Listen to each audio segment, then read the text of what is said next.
Well, good evening. I hope that you're having an amazing day. I've had an amazing, productive week, even through some trials and tribulations. Not everything always goes as planned, as I'm sure you know. But tonight, I wanted to talk about something that's always on our minds, at least most of us. You know, money is one of those things that we have this love-hate relationship with. It's we love to hate it and we hate to love it, and it doesn't have to be that way. And the reason why that actually happens a lot of times is because we have these limiting beliefs around it, and we have these beliefs that we've grown up with, and our IQ around what money is, its purpose, and why we need to have it, or why we want it or don't want it, is all based on information that we've gotten at some point in time. And most of the time, that information is actually really disempowering. And a lot of us have grown up in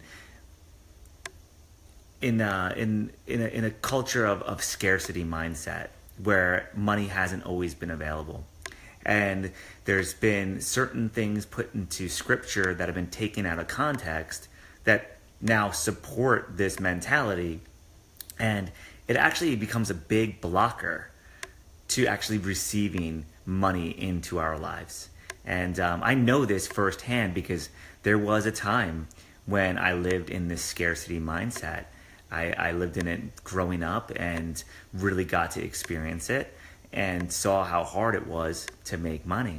And one of the beliefs that I learned growing up was that it's hard to make money. You've got to work hard to make money. Money doesn't grow on trees. All these things, money is the root of all evil. And that piece from scripture, the money is root of all evil, it takes out a big concept. It's the love of money that's the root of all evil. It's idolizing and worshiping money that's actually the root of evil. It's not money itself. So what is money and why do we use it? Why is it so important? So let's think about, back to the times before there was money, and that is the system that they lived on for centuries and actually millennia. And it's really crazy because it held them back in so many ways, because what they could do is barter. So let's just do a time warp, right? Just imagine that you have a cow, and that's what you do is you make milk with your cow. And let's call your cow Dolly. That was the name of a cow from this famous fire in Chicago. So we'll just use her because she's top of mind right now. She's a milking cow, a dairy cow. And you needed to get nails for your barn for Dolly, because now you're going to expand. You're going to get another cow. You got to build another stall. You got to build another piece, right? So what do? You milk your cow, and you're creating value when you milk this cow and you produce this milk, because people consume milk, especially in those days. It was a really good source of nutrition. So what is it that you're doing now? You milk the cow, you have your milk, and you need your nails. So you take your milk over with you. You walk over to the blacksmith that makes nails, and you say, I need 200 nails. You're going to build a big barn for major expansion. Blacksmith says, okay, well, what do you have for me? I have all this milk. Blacksmith says, you know what? I don't need your milk. I have chickens, they have eggs. I don't need milk right now. I still have some. And milk goes bad. They didn't have refrigeration back then. They can't even really take that much milk. So what do? You ask the blacksmith, well, what is it that you do need? And he might say, I need iron. So now you go try to find a person that mines iron or trades iron and has a connection to this iron to make nails. So you're walking around, you're searching for this person. Finally, you find this person. You know who he is or she is. Well, I guess in this time, it's probably all he's, right? So we've come so far. So now you go to that person with the iron, and they don't need milk either. You ask, what do you need? They say, well, I need hay. And you're like, man, I used up all my hay feeding my cows. I got to go find somebody that's got more hay. So now you have to go find somebody that's got hay. Finally, that person wants milk. You give them some milk. They give you some hay. you can go trade with the blacksmith and go trade again with the actual. Well, I'm sorry. You can trade with the iron guy, and go bring that to him to the blacksmith to actually get your nails made, and a little extra because now he's providing a service. He's providing some value in this. Now, this is a very cumbersome way to live. If you're going to live like this, it's super, super, super inefficient. So that's the barter system. So what they started doing was actually saying, okay, let's create a way to actually trade. What's something that we all need? Well, everybody can get rid of silver at the time. There's other types of coin, but silver was one of the most common minted coins. And they would weigh out the silver, and they'd say, well, X amount of ounces of silver is worth X amount of whatever the product is. So you would actually use silver to trade, and that would actually allow you to not have to do this whole barter mechanism, because now the blacksmith can go find his own iron guy and doesn't have to go seek him out, and you could sell your milk for coin, and you could actually sell it directly to the individual. You didn't have to like try to go through all kinds of steps and do all kinds of trading, and you could actually now take the value you created by making this milk and turn it into cold, hard silver. So this system, this monetary system, evolved out of being a necessity to be a tool of commerce. So, I want to give you guys the definition of money, and I don't have it memorized, so I'm gonna just read it to you. So the definition of money is actually something generally accepted as a medium of exchange, a measure of value, or a means of payment. So money is actually this tool. It's an amazing tool that allows us to get what we want. It actually is like energy stored up. We create value, we get paid money, and now we can use that money to spend it on things that other people do to create value. And this concept alone, if you think about this, the power of money and how much it's enabled us and actually made our lives better is astounding. So if you're with me, let me know, comment, like, or let me know in some way if you're following this. If I need to back up at any point, or I'm missing a piece of this relationship, let me know. This is my first time really discussing it in this way. But it's really important to recognize. So what's happened in these ages, and especially our great-grandparents or grandparents, they were in the Depression. Some of us that are watching, maybe it was even your parents that were in the Depression. And there was this major scarcity of money. And it made it really, really difficult to live. So every single thing that we earned, we had to save. We had to be really tight with our money. And during that same period of time, there were some really savvy investors. And they took advantage of this because they had assets, or they had money, they had some kind of power, they had some kind of control. And that's a whole another conversation to really discuss, and we can go down that another day. But what ultimately ended up happening was these industrious individuals, they became vilified. So as media came out, as you started to see movies come out, as you started to see news come out, it was always to attract the masses, and the masses didn't have money. So what they actually did was vilify. They made everybody that had money seem like villains, because you want to be able to identify with the biggest part of the population as the heroes, not as the villains, right? So if you look at any comic book or any superhero story, even Clark Kent, Superman, he was an orphan. They're all orphans. Spider-Man, orphan. Now you could say Batman and Iron Man are different, right? They have money, they have lots of money, but in many ways they're also vilified. They're absolutely villains in many ways, which is why they can kind of get away with it, because they have two sides of their personality. But in most cases, in even our children's stories, look at, I remember DuckTales, Scrooge McDuck was this mean guy, or The Grinch Who Stole Christmas, or a lot of Christmas tales revolve around the rich person not being a nice person. They had to step on people to get where they're going. And while that might be the case in some instances, that's not always the case. There's a lot of people out there that have tremendous amount of wealth doing a lot of good. I mean, you could look at Bill Gates, for example. Bill and Melinda Gates, they donate tens, 20, I think it's $29 billion that they donated in terms of medical research, getting medicine to people, helping with food, helping create all kinds of safe places. Hillary Clinton Foundation, a lot of that money did actually go to causes, love her or hate her, with that great amount of money. And the same thing with Trump. He actually has built so many parks and so many things. You look at somebody like Peter Diamandis. He took money, raised money for X Prize, and X Prize was the first privatized space exploration. So to be able to actually get into space with a private company. So there's a lot of people out there that take money and they use it to actually advance society. Even if you look at a lot of causes that are out there, and I hate to pick out one, but a real simple one that comes to mind is something like Habitat for Humanity. They build houses for homeless. Actually, usually it's a lot of really rich people, professionals that have worked hard, that want to give back in a way, so they spend their weekend building a house for somebody in need. But the reality is that's kind of an inefficient way of using their time, because they have a core competency in something that generates cash flow. And there's people out there that can build houses better and more efficiently than them. So actually, if they could give money right to the builders, it would actually benefit those individuals more. There's all kinds of reasons why they do it. And I think it's a great cause. So I'm not trying to say anything bad about it. But in terms of efficiency, it's not the most efficient use.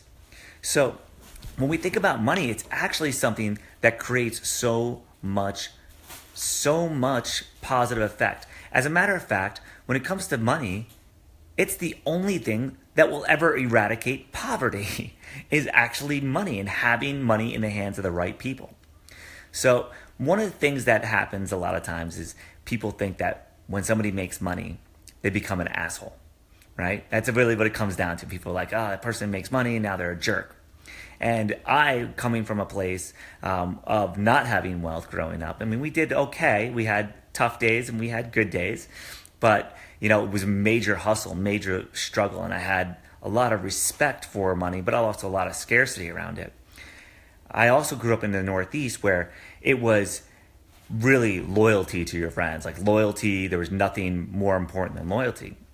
And a lot of times you'd hear stories of these people that would make money and they would leave everybody behind. So when I actually made money, one of the first things I did was start hiring my friends, because I was in a business that was doing well. So I thought it would be really good to bring my friends into this business. And while not the case with all of them, with many of them, it was the worst, most disastrous move I ever made, especially the ones that didn't come work for me, the ones that I just lent money to. I helped them get out of debt, or I helped them with their child support, or I helped them with their rent. And you know what actually ended up happening was the day I stopped helping them, buying dirt bikes or whatever it might have been, the day I was like, listen, I can't do this anymore. I can't keep buying stuff for you. They actually vilified me.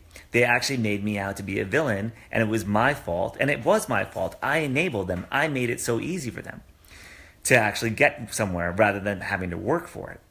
So when you look at money, it's really actually a positive thing. And what actually happens is when somebody gets money, it actually magnifies their personality. It magnifies all the great things about them, and it also magnifies the nasty things about them. It makes them bigger, it makes them stronger. So if somebody makes money and they give back to a cause, and they're really heartfelt and they give back to humanity in some way, then people really, really latch onto that and they see that. But the moment that they make a mistake or they do something self-indulgent, or they stop giving money somewhere, now all of a sudden they're looked at as an individual who doesn't care, which is really rarely the case in my experience. Most of the people that I know that have made millions of dollars are really, really giving back in some way, whether it's with their time or with their money or with their knowledge, whatever it might be. So another thing that I realized that I needed to uncover about my beliefs about money this past week, and doing a lot of investigation about this, was that with money, the amount that I make is actually such a fraction of what the people around me make. In my advertising business, innovation ads, what I made in a year actually never was nearly as much as what I was paying out in just a month to my employees. So, I had payroll that ran sometimes close to $1 million a month. And I paid out each one of those individuals. And yeah, there was hundreds of employees, but without this company, without my expertise, without me, my risk, you know what? Those jobs might not have existed. Another thing that was really cool that happened, a byproduct that I didn't even know, I shared a lot of the tools that I learned with some of these individuals, and some of them went off to make millions of dollars. Some of them hundreds of millions of dollars. And you know what? The people that actually made hundreds of millions of dollars, they said a big part of the reason why they were able to accomplish that much success was because stuff that they actually learned from me. So I know that when I generate wealth, even now with my Raceway and Cycle Ranch, everybody gets paid more than I do. The money that goes out into society actually is significantly more than that comes to me. And I'm perfectly okay with that. So every bit of value that you add, it's actually, you're adding value to the world. And with a company, you're actually putting money into the hands of people who put food on their plate with it, use it for their children's education, use it for the new car that they need, the new home that they've always desired to live their dreams. So making money is actually so noble if you're not an asshole. And I don't think anybody that's watching this is one. So think about that for a minute. And if you feel like, you know what, you maybe had some blocks around money and maybe you thought there were some bad things to do with money, realize the more that you have, the more you can share around with the people that are in your life. And that is such a worthwhile cause. And there's so much nobility. Now, another real key thing to understand about money, especially those of you that might be struggling with it, is the more value you add, the more money you will make. Now, there are people out there that, those jerks, that may try to take advantage of you and keep more. There's some companies out there that exist where no matter how much you work hard and produce actually a product or a service and have excellence with it, that they'll just try to make their part of the pie bigger. Those places do exist. Now that's up to you to decide not to work for those. That's up to you to actually decide, you know what? This is not where my heart is at. You might be able to find the same job if you love your job and what you do and have great expertise working for a company that actually really does appreciate you and is going to pay you and reward you based on production of the services or goods or really the value that you add to the business. And that value might be in how you save money, because a penny saved is a penny earned, right? Benjamin Franklin said that. It still holds true today. Now, if you can't find a company that's willing to pay you for your products and services and you really are that good and you love what you do, guess what? It's time for you to do it on your own. It's time for you to start your own company and make it happen. That is the absolute truth, because what's going to happen is you're going to attract other people to you. And as long as you're willing to share that wealth with other experts, you're going to create a company that wipes out all of the rest of the companies in that industry, because people are going to want to come work for you and they're going to be so excited about it. They're going to be so excited about working for you that guess what happens? They're going to work harder. They're going to want their friends to work for you. They're going to want every single customer to be retained. They're going to want to make sure that everybody's happy and the culture is going to be amazing. And that's really the big crux on money. And I don't know if you guys are commenting right now. They're not coming up, and it's like kind of frustrating when it does that. I'm going to see if there's a way to see that. Let's see. If you guys are commenting, I'm not seeing them. So if there's anything in here that kind of like doesn't make sense to you, or you want some clarity, please give me any kind of comments. I would love to hear your feedback about this. Because if you find that job and choose that career that you have a little bit of talent about, and you actually really enjoy it, and you keep learning how to do it, it's really easy to become an expert.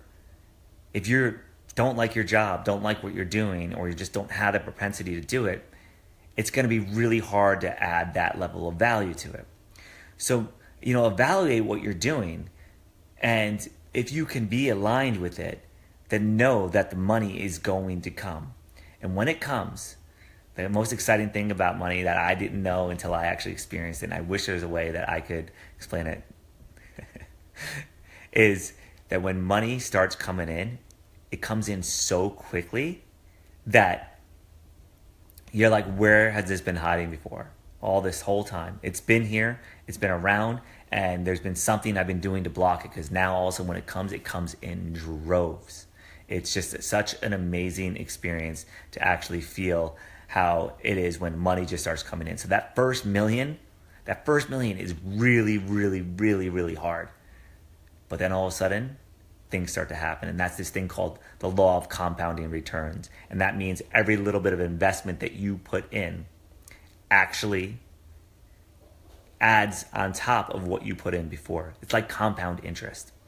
There's actually a formula out there, and I don't know it off the top of my head, but I'm going to tell you it's around $3 a day.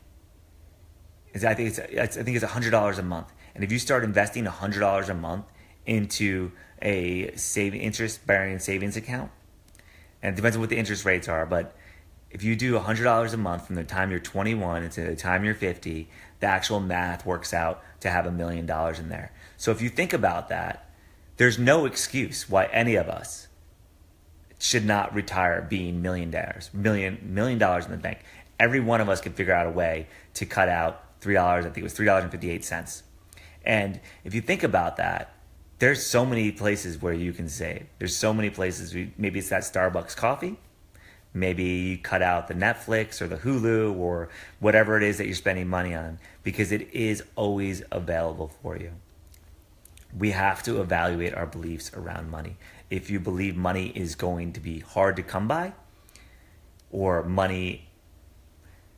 you have to work hard to make money, what's going to happen is when you're looking for jobs, you're going to look for jobs that require hard work, right? Because, hey, I know to make an honorable, respectable paycheck, which is something that was a belief that was instilled in me growing up, was you have to work hard to make money. And my first job, I was a mechanic. And there was a very big possibility that I was going to continue to go down that route. I had the opportunity to go work at the railroad because my father was there. And that's what you used to do, is do what your father did. And I could have gotten in with a nice cushy job making an okay wage, not millions of dollars, not adding tons of value to the world, but I could have gotten in right away making like $40,000 a year. And instead I took the job that was $1,000 a month. And $1,000 a month was only for the first 3 months. And after that, you had to go to straight commission. But I took that risk knowing that if I could add this value, that it would change things. And I worked so much harder as a mechanic in terms of the amount of time and energy that I had to put in to make each dollar. I worked hard as a salesperson, but you know what? I actually enjoyed it. I enjoyed the conversations I got to have with people. It was a great rush when I got a decision maker on the phone and got them, at this time I was selling computer training, my first sales job, and get them to come in for a free class and then give them a tour of the facility, see how their class went, and see how it would benefit their employees to learn more about computer stuff.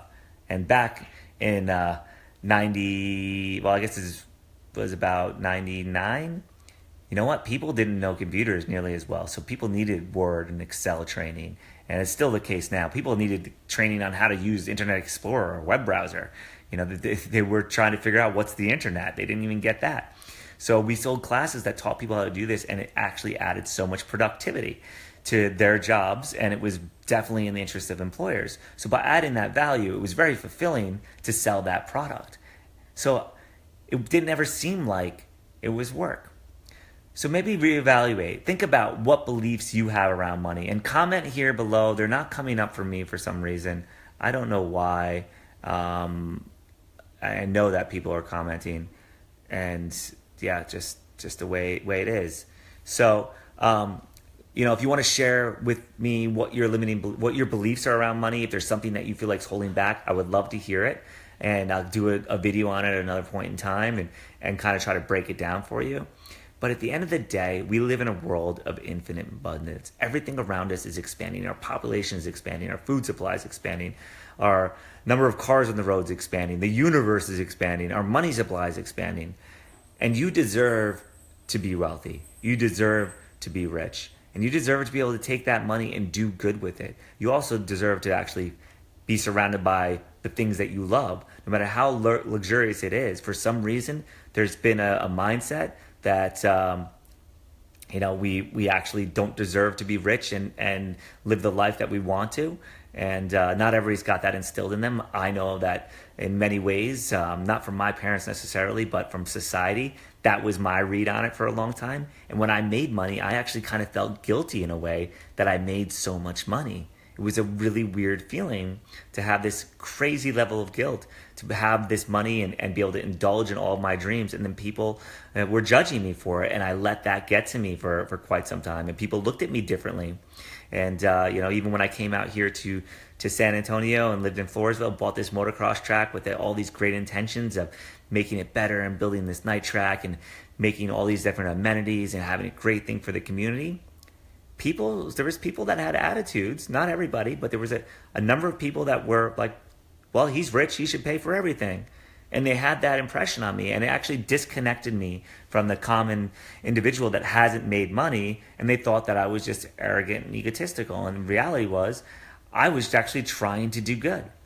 So as you start to make money, because I know you're watching this stuff, and you're hearing this stuff, and you're going to reflect on this, and you're going to think about things a little bit differently, and you're going to find some ways, no matter what your financial situation. I see some people that are on here that I know have some decent wealth, and they really do take care of things. But at the end of the day, the more that you have, the more money that you make, the more money that your employees are going to make, the people around you are going to make, the more the people around you are going to benefit, whether it's your family or your friends.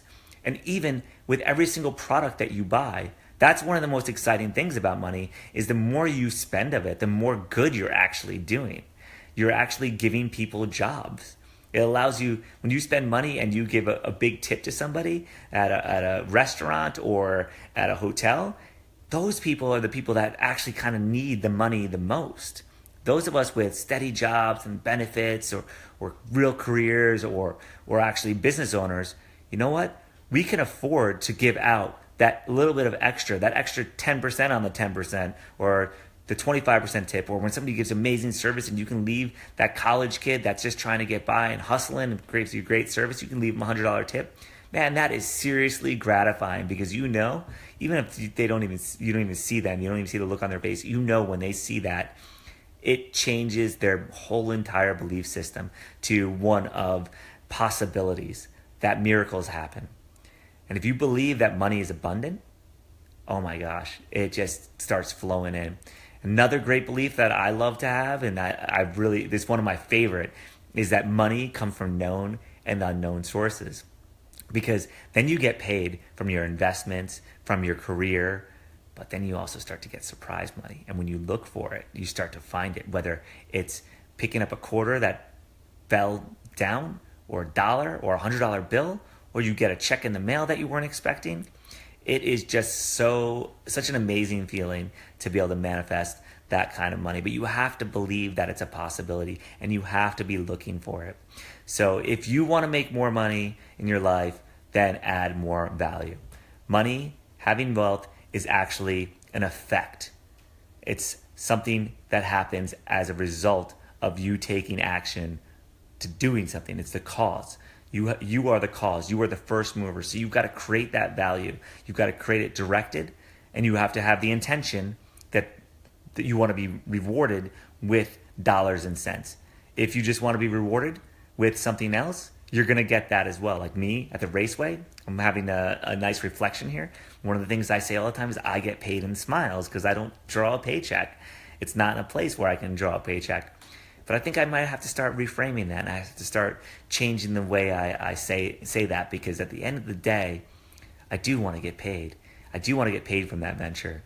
I'm adding tremendous amount of value to the world, bringing a lot of smiles, a lot of joy, a lot of memories to people, and I deserve to get paid. Now, this new journey I'm on, the amount of value that I'm going to be adding, and my wife's going to be adding, and the people that are part of it, I am so incredibly excited for it. So we're going to be doing an event here in San Antonio the end of August. I'm still picking out venues. I've got narrowed it down to 3. And we've got some really incredible speakers lined up. Actually, I already have 5 speakers that want to talk, and we have a span of 2 hours. And actually, there's 2 more that would like to come in, and I'm like I'm gonna have to turn some of them away because I don't even know if we can do more than 5. So it's gonna be a super exciting event. We're gonna talk about wealth creation. We're gonna talk about your career. We're gonna talk about different ways to actually manifest things.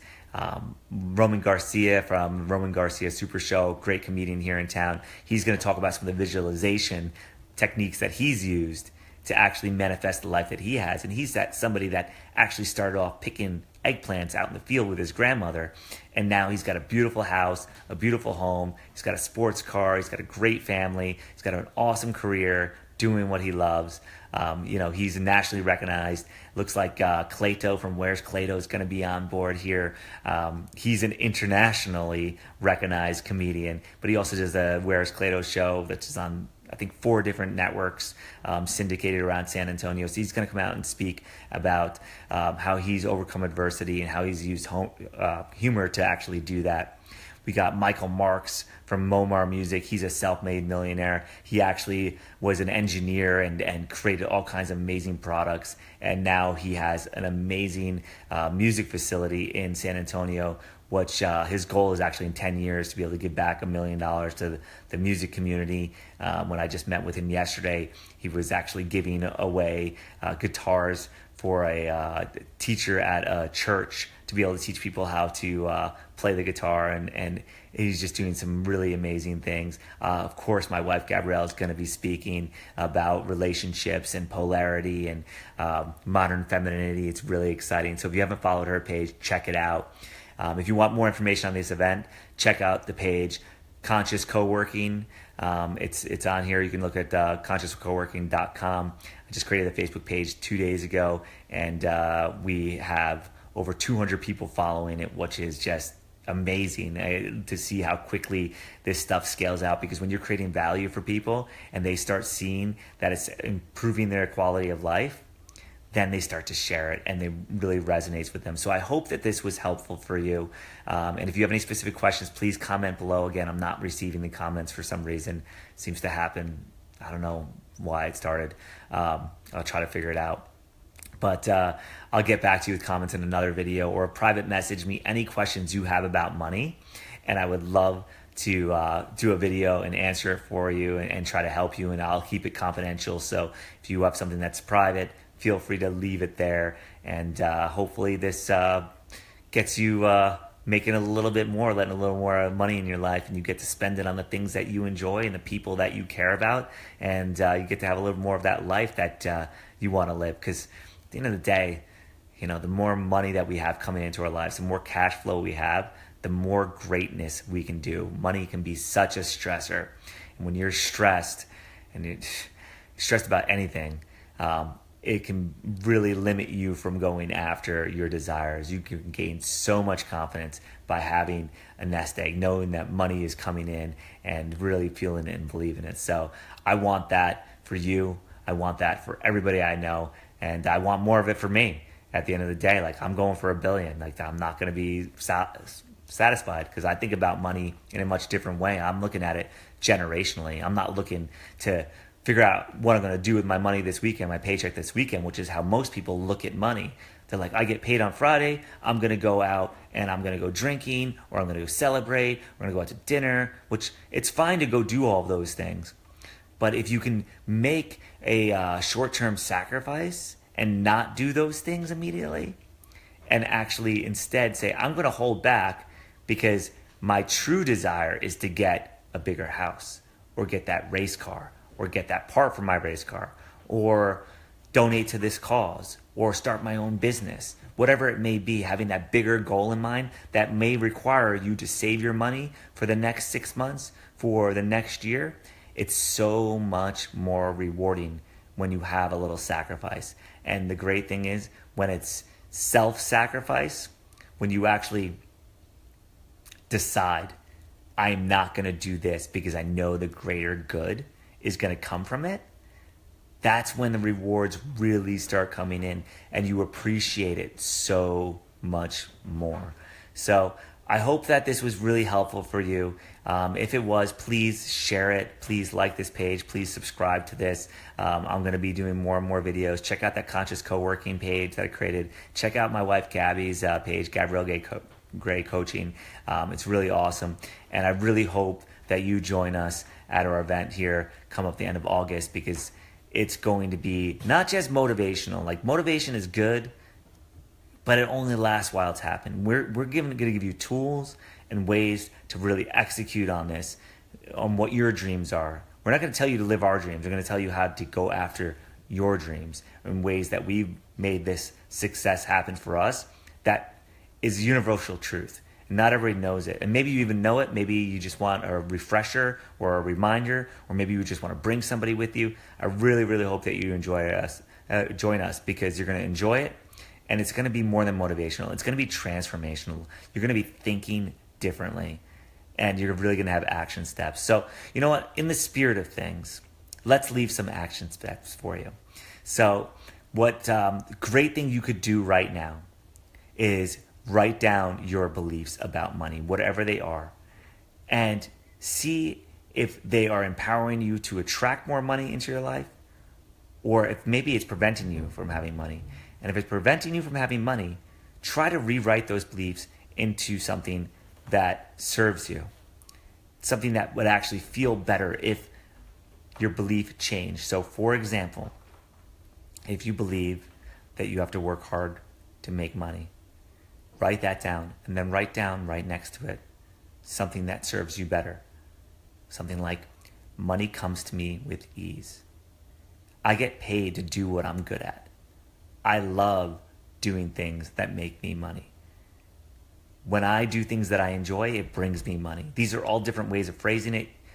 Take whichever ones you like from me, make your own, throw out if you don't like what I have, no pressure. But that would be a perfect action step. Then, when you're done with that, create a vision about if you had money, if you had unlimited amount of money, what your life would look like, how that would feel, the types of things that you would do with it. That will give you some kind of idea of why. And that would be the next thing you want to write down, is why do you want to have this money? What purpose does it serve? The big purpose for me, I want legacy money. I want my kids to have the best of everything, and I want their kids to have the best of everything. And I want to have a foundation set up that allows people to have access to new thoughts, new levels of education that may not be entitled to it. And that's one of my big projects, is creating an education that teaches people this kind of knowledge and the new stuff that comes out as we evolve as humans. And then once you have your beliefs, your desires, and your why, your purpose behind it, then you can start to look at some goals and some action steps that you could take immediately. And that's when it gets really exciting. It gets really juicy. When you know, if you got up in the morning and spent 20 minutes doing this exercise, this thing, whether it's making ads on Facebook, or just researching that dream job that you always wanted, or looking at the help wanted ads, or talking to people who are doing the business that you want to do, or watching YouTube videos on how to become better at your job or career, or how you could actually build your business. Even if it's just spending that time, it's going to lead to more for you. So really hope this was helpful. And please, again, share this with anybody that you think might want to have more money in their life. And make sure you subscribe and spread the love, because the more money that's around you, the people around you that have money, it's going to make your life better too. It's got a ripple effect. And it just feels great. So have a great night, everybody. Thanks for tuning in. And if you commented, I will write in some comments later when I actually can get on my computer and respond to them, or message me, or I'll do a video on the topic depending on how thorough we need. So thank you so much for tuning in. Have an amazing night. You Were Born to Be Rich. Actually, great book by Bob Proctor. Check it out, because you really do deserve it. Have a great night, everybody. Cheers.